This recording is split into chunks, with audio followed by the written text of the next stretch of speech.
નમસ્કાર ખેડૂત મિત્રો, વીઆર બજાર ભાવની ચેનલમાં તમારું સ્વાગત છે। તો આજના આ વિડીયોની અંદર આપણે કપાસ બજારમાં ફરી સારા સમાચાર, વાયદા બજારમાં થયો જોરદાર ઉછાળો, સાથે જ કપાસના ભાવ અને રૂ બજારની સ્થિતિની સંપૂર્ણ માહિતી મેળવવાના છીએ। તો વિડીયોમાં બન્યા રહેજો ને હજી સુધી જો તમે અમારી વીઆર બજાર ભાવને ચેનલને સબસ્ક્રાઇબ ન કરી હોય તો સબસ્ક્રાઇબ કરી નાખજો। તો મિત્રો, સૌપ્રથમ ન્યુયોર્ક કોટન વાયદાની વાત કરીએ તો અઠવાડિયાની સુસ્તી બાદ આજે બજારમાં સુધારો હતો। જો કે આજે ગુરુવારે વાયદો સારો એવો સુધારો હતો। એકાએક સુધારામાં આજે મે વાયદાની અંદર 2.37 સેન્ટ વધ્યો હતો। તો એપ્રિલ વાયદામાં પણ સારો એવો સુધારો હતો અને વાયદો 96.79 સેન્ટે પહોંચી ચૂક્યો હતો ને 60 પ્રમાણે 98 સેન્ટની લેવાલી બ્રેક લાગી હતી, પરંતુ હજી પણ બજારમાં સુધારાની ગણતરી છે। ન્યુયોર્ક વાયદામાં સવારે સુસ્તી હતી, પરંતુ બપોર બાદનો વાયદો સારો દેખાતો। જો કે કપાસના ભાવમાં આજે 5 થી લઈને 15 રૂપિયા સુધીનો સારું હતું।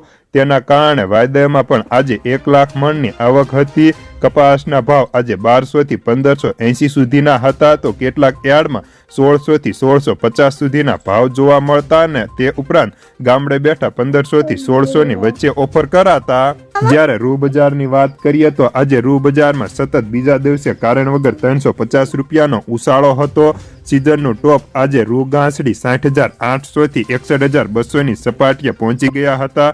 ચાલુ વર્ષે આખા વર્ષમાં 61,400 નું સૌથી વધુ ગાંસડીના ભાવ હતા। ગુજરાતમાં આવક ઘટી હતી, જો કે કપાસની આવક વધીને આજે 1.05 લાખ મણની હતી। કપાસિયાના ભાવ પ્રતિ મણે 550 થી 585। વાયદો ઊંચો બંધ હતો અને કાલે કપાસના ભાવમાં ફરી તેજી આવશે। જો રૂ બજાર સુધરવા પાછળની વાત કરીએ તો રૂ બજારમાં મલ્ટીનેશનલ કંપનીઓની ખરીદી ચાલુ હોવાના કારણે ભાવ વધ્યા હતા।